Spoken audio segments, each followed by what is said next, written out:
Movie की starting में हम कुछ स्कूल के दोस्तों को देखते हैं जो एक गेम खेल रहे थे और गेम के रूल कुछ इस तरह थे कि बॉल जिस किसी की भी तरफ रुकेगी उसे अपने ऑपोजिट वाले के साथ 7 मिनट के लिए कवर्ड में बंद कर दिया जाएगा और वो लोग वहाँ पर कुछ भी कर सकते हैं। इन्हीं में से हम चार्ली और स्कॉट को देखते हैं। स्कॉट चार्ली को बता रहा था कि वो अंदर जाकर क्या क्या कर सकता है क्योंकि चार्ली काफी मासूम था। थोड़ी देर बाद स्कॉट जेनिफर नाम की लड़की के साथ अंदर जाता है लेकिन जेनिफर उसे खुद को हाथ तक लगाने नहीं देती। इसके बाद बोतल घुमाने पर बोतल अनीशा की तरफ पॉइंट करती है तो अनीशा चार्ली को अपने साथ कवर्ड में लेकर जाती है। अंदर चार्ली को पता चलता है कि अनीशा उसे काफी लाइक करती है। आगे अनीशा चार्ली को किस करने की भी कोशिश करती है लेकिन चार्ली को ये सब नहीं करना था इसलिए वो कवर्ड से बाहर आ जाता है। इसके कारण अनीशा को काफी गुस्सा आ जाता है और वो गुस्से में चार्ली को श्राप देती है कि वो जिस किसी भी लड़की से प्यार करेगा उसकी किसी और के साथ शादी हो जाएगी। फिर वो चार्ली की कुछ बाल लेकर वहाँ से चली जाती है। इसके बाद हम कई साल आगे का सीन देखते हैं जहाँ पर चार्ली और स्कॉट अब बड़े हो चुके हैं। वहीं पर चार्ली अब एक डेंटिस्ट बन गया है और स्कॉट प्लास्टिक सर्जरी का सीईओ। स्कॉट प्लास्टिक सर्जरी का सर्जन है और उन दोनों की क्लिनिक एक ही बिल्डिंग में है। आगे वो दोनों अपने फ्रेंड की वेडिंग में आते हैं जहाँ पर दुल्हन सभी के सामने चार्ली को थैंक्स बोलते हुए कहती है कि आज उसी की वजह से उसकी शादी हो रही है। ये बात सुनकर चार्ली दंग रह जाता है क्योंकि उसने कुछ किया भी नहीं था। वहीं चार्ली जिस टेबल पर बैठा था वहीं पर दो लड़कियां चार्ली का नाम सुनकर कुछ बातें करने लगती हैं। इसके थोड़ी देर बाद चार्ली की मुलाकात केम नाम की लड़की से होती है। वो दोनों काफी बातें करते हैं जिस दौरान चार्ली केम को अपना डेंटिस्ट का कार्ड भी देता है। जब अगले दिन चार्ली क्लिनिक पर आता है तो वो देखता है वहाँ पर कई सारी खूबसूरत लड़कियां बैठी हुई हैं। ये देखकर वो हैरान हो जाता है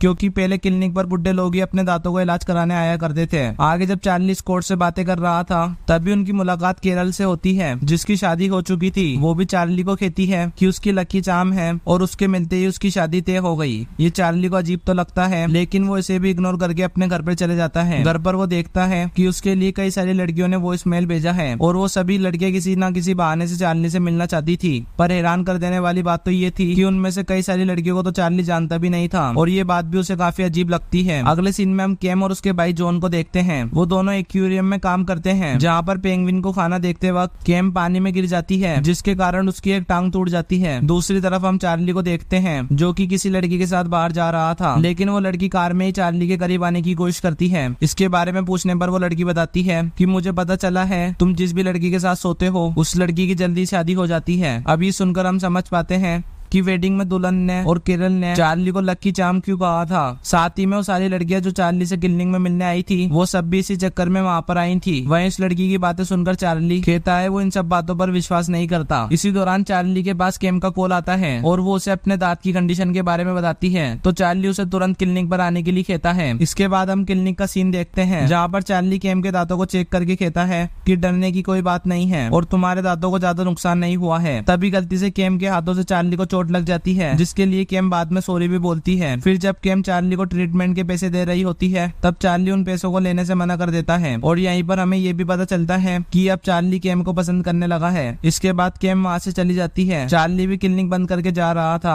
तभी केम वापिस आती है और कहती है उसकी कार स्टार्ट नहीं हो रही है इसलिए वो चार्ली से हेल्प मांगती है। आगे जब चार्ली केम की कार को ठीक कर रहा था तब केम की गलती की वजह से चार्ली को कार की बैटरी से जबरदस्त शॉक लगता है लेकिन इससे चार्ली को ज्यादा कुछ नहीं होता। इसके बाद कार तो ठीक हो जाती है लेकिन गलती से वो कार लॉक हो चुकी थी और कार की चाबी कार के अंदर ही थी इसलिए चार्ली केम को उसके घर पर लेकर जाता है ताकि वो कार की दूसरी चाबी ला सके। पर घर पहुंचने पर केम को याद आता है कि घर की चाबी भी उसने कार के अंदर ही रख दी थी। अब कोई चारा न होने की वजह से वो खिड़की के कांच तोड़कर घर के अंदर जाती है और कार की चाबी ले आती है। इसके बाद वो दोनों फिर से क्लिनिक पर आते हैं और केम कार लेकर निकल जाती है। आगे जैसे ही चार्ली अपने घर पर आता है वो देखता है उसकी इंस्पेक्शन रीवा उसका इंतजार कर रही है। दरअसल रीवा को चार्ली का लकी चार्म होने की बात पता चल गई थी और अब वो भी चार्ली के साथ सोना चाहती है क्योंकि उससे कोई भी लड़का शादी नहीं कर रहा है और उसे जल्दी शादी करनी है। जब चार्ली रीवा की इस प्रॉब्लम के बारे में सुनता है तो वो भी रीवा की बात मान जाता है। अब ये सब चार्ली स्कॉट को बताता है जिससे सुनकर स्कॉट कहता है तुम्हें अपने इस गिफ्ट का फायदा उठाना चाहिए। पर चार्ली को अभी भी इस पर विश्वास नहीं हो रहा था इसलिए वो ऐसा करने से मना कर देता है। यहाँ पर स्कॉट कहता है कि तुम लड़कियों को उनके लाइफ पार्टनर से मिलवा सकते हो और ये काफी नेक काम है। स्कॉट का ये आइडिया चार्ली को काफी अच्छा लगता है जिसके बाद वो अगले दिन से क्लिनिक में आने वाली कई लड़कियों के साथ सोता है, जिससे कई सारी लड़कियों को उनका लाइफ पार्टनर मिल जाता है। वो सब काफी खुश थे, लेकिन चार्ली को कुछ ठीक नहीं लग रहा था। तभी टीवी पर पेंगुइन देखकर उसे केम का ख्याल आता है। इसके बाद वो सीधा केम के एक्वेरियम जाता है। वो केम को उसके साथ डेट पर चलने के लिए कहता है, जिस पर केम पहले तो मना करती है, लेकिन बाद में जाने के लिए मान जाती है। तभी हम उन दोनों को डेट पर देखते हैं, जहाँ पर बातें करते करते दोनों एक दूसरे के करीब आते हैं और काफी मस्ती करने के बाद केम के घर पर शारीरिक संबंध बनाने ही वाले थे। तभी चार्ली को स्कॉट का कॉल आता है। वो चार्ली को कहता है लकी चार्म वाली बात सच है, क्योंकि अभी तक चार्ली जितनी भी लड़कियों के साथ सोया था उन सभी की शादी हो चुकी है, और अगर आज वो केम के साथ भी ऐसा करेगा तो केम की भी दूसरे लड़के के साथ शादी हो जाएगी। अब चार्ली को भी इस पर यकीन हो जाता है, इसलिए वो वहाँ से तुरंत निकलकर स्कॉट के पास आता है। उन दोनों को अभी भी शक था चार्ली की लकी चार्म वाली बात सच है या नहीं, इसलिए वो इसे आखिरी बार करने का डिसाइड करते हैं। इसलिए चार्ली अब काफी ओवरवेट वाली लड़की के साथ सोता है और फिर कुछ दिन रुकने का डिसाइड करता है, ये देखने के लिए उसकी शादी होती है या नहीं। आगे वो केम को वीडियो कॉल पर बताता है उसकी तबीयत ठीक नहीं है और अब से वो कुछ दिनों तक वीडियो कॉल पर ही बातें किया करेंगे। ऐसा ही करते करते कई दिन बीत जाते हैं और एक दिन चार्ली स्कॉट को उस लड़की से मिलने के लिए भेजता है। दरअसल उनका प्लान था, अगर स्कॉट ने उस लड़की को प्रपोज किया और उससे शादी नहीं किया तो उसका श्राप टूट जाएगा। स्कॉट को भी ये सही लगता है, इसलिए वो उस लड़की से मिलने के लिए जाता है। उसी रात चार्ली केम से मिलता है और फिर दोनों पहली बार संबंध बनाते हैं। लेकिन अगले दिन उठने पर चार्ली टीवी पर देखता है उस लड़की की शादी हो गई है। ये देखकर उसे झटका लगता है और वो तुरंत स्कॉट को कॉल करके इसके बारे में बताता है, लेकिन स्कॉट उसे बताता है कि उसने उस लड़की से बात नहीं की थी। ये सुनकर चार्ली को काफी गुस्सा आता है, क्योंकि अब वो केम को पसंद करने लगा था और उसे डर था कि केम की भी किसी और लड़की से शादी हो जाएगी। तभी उसे कैलेंडर देखकर पता चलता है कि हम वेडनेसडे रात 8 बजे किसी जॉर्ज नाम के लड़के से मिलने वाली है। चार्ली को लगता है केम जरूर उससे मिलकर उससे ही शादी करेगी। ये सुनकर वो काफी अजीब हरकतें करने लगता है। दरअसल वो सोच रहा था कि अगर वो हर वक्त केम के साथ ही रहेगा तो केम किसी भी और लड़के से नहीं मिलेगी, लेकिन केम को चार्ली का ये बर्ताव काफी अजीब लगता है, तो वो चार्ली को कुछ दिनों के लिए खुद से दूर रहने के लिए कहती है, जिससे सुनकर चार्ली काफी ज्यादा उदास हो जाता है। इसके कुछ दिनों के बाद चार्ली केम से मिलने एक्वेरियम जाता है, जहाँ पर वो केम को किसी लड़के के साथ देखता है। चार्ली को यहाँ पर लगता है कि वो लड़का जॉर्ज है और वो केम के साथ फ्लर्ट कर रहा है, इसलिए चार्ली उसके साथ लड़ने लगता है। ये देखकर केम को काफी ज्यादा गुस्सा आता है और वो समझ जाती है कि चार्ली ये सब अपनी लकी चार्म वाली बात को लेकर कर रहा है, इसलिए केम उससे ब्रेकअप कर लेती है, क्योंकि चार्ली पर उसको जरा भी भरोसा नहीं है। आगे जब चार्ली अपनी क्लिनिक के बाहर बैठा था, तभी रेबा से बात करते वक्त पास ही में एक आदमी के हाथ से कांच की बोतल गिरती है। ये देखकर चार्ली को याद आता है कि बचपन में एक बार अनीशा ने उसे शराब दिया था और उसे लगता है ये सब उसी शराब की वजह से हो रहा है, इसलिए वो तुरंत स्कॉट को लेकर अनीशा के घर पर जाने के लिए निकलता है। और जब वो अनीशा के घर पर पहुंचता है तो अनीशा पहले तो चार्ली को पहचान नहीं पाती, लेकिन बचपन की बात करने पर उसे सब कुछ याद आ जाता है। फिर चार्ली उससे अपने ऊपर के शराब को हटाने के लिए कहता है, पर अनीशा कहती है शराब जैसी कोई चीज नहीं होती और मैंने ऐसे ही वो सब तुम्हें गुस्से में कह दिया था। वो ये भी कहती है अगर केम तुमसे दूर रहना चाहती है तो तुम्हें उसे जाने देना चाहिए। ये बात चार्ली को भी समझ में आती है, इसलिए वो सीधा घर आकर हवर्ड को कॉल लगाता है, जो कि पेंगुइन का सबसे बड़ा रिसर्चर है। असल में केम का सपना था कि वो एक दिन हवर्ड से मिले, इसलिए चार्ली ने ऐसा किया। अगले दिन हम हवर्ड और केम को एक साथ टाइम स्पेंड करता हुआ देखते हैं और चार्ली उन्हें दूर से देखकर खुश हो रहा था। इसके बाद एक दिन स्कॉट चार्ली को बताता है कि केम हमेशा के लिए सिटी छोड़कर हवर्ड के साथ अंटार्कटिका जा रही है। ये सुनकर चार्ली तुरंत एयरपोर्ट जाकर प्लेन की टिकट खरीदता है और उसी प्लेन में चढ़ जाता है जिस प्लेन में केम थी। वहाँ पर प्लेन के सभी मेंबर के सामने वो केम को रिंग देकर प्रपोज करता है और केम भी उसके प्रपोजल को एक्सेप्ट कर लेती है। साथ ही में उसे ये भी पता चलता है कि केम हमेशा के लिए नहीं बल्कि कुछ दिनों के लिए अंटार्कटिका जा रही है, ताकि वो पेंगुइन के बारे में रिसर्च कर सके, और ये भी कि हवर्ड की पहले ही शादी हो चुकी है। दूसरी तरफ हम अनीशा को देखते हैं, जो कि एक ब्लैक बॉक्स में से एक डॉल को निकालती है जिसमें चार्ली की बचपन की फोटो लगी हुई थी और साथ ही में वहाँ पर चार्ली के बाल भी थे। इसे देखकर हम समझ पाते हैं चार्ली के साथ असल में जो कुछ भी हो रहा था वो अनीशा के शराब की वजह से हो रहा था। और इसी के साथ ही मूवी यहीं पर खत्म हो जाती है। आपको ये मूवी कैसी लगी कमेंट करके जरूर बताना। Thanks for watching.